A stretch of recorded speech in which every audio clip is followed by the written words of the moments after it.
Because Henry was at the works, the other engines had to help with the flying kipper too. This is a special train of vans filled with boxes of fish which goes to markets in London and other places on the mainland.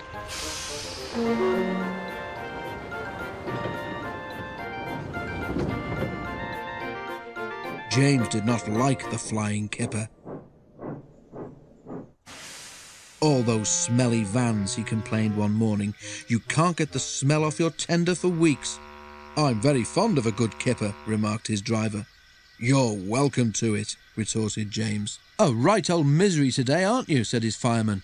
"You got out of the shed by the wrong door this morning, and no mistake. Now get a move on, or the Fat Controller will give you something to moan about." Groaning horribly on the curves, James went slowly down to the harbour. The vans for the train were already in the shed, while men in aprons worked busily, loading them with boxes of fish. "Pooh!" said James, wrinkling his nose. James was coupled to the vans.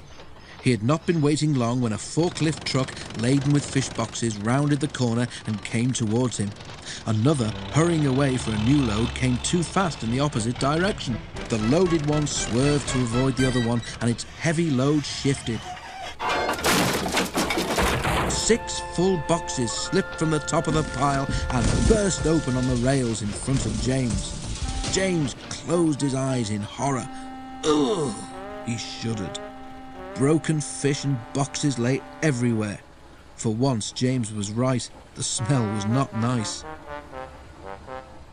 Luckily, there was plenty of time for the men to clear up the mess before James had to leave. "A good job the boxes didn't fall on you, James," said his driver, winking at the fireman. James shuddered again. The idea was too awful to think about. At last, all was ready, and the guard showed his green lamp. "Thank goodness," said James to himself. There was a speed limit in the harbour area, so James could not start quickly. The train seemed heavier than usual tonight too, so that when he reached the spot where the fish boxes had burst, he was moving at no more than walking pace.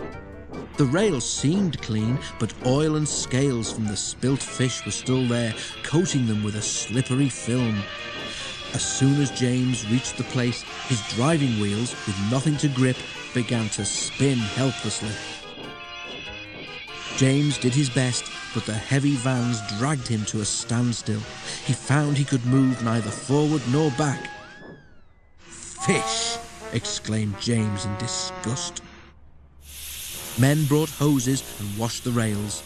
James grew very wet and uncomfortable. Then they put sand on the rails in front of each driving wheel, and James was at last able to move his train.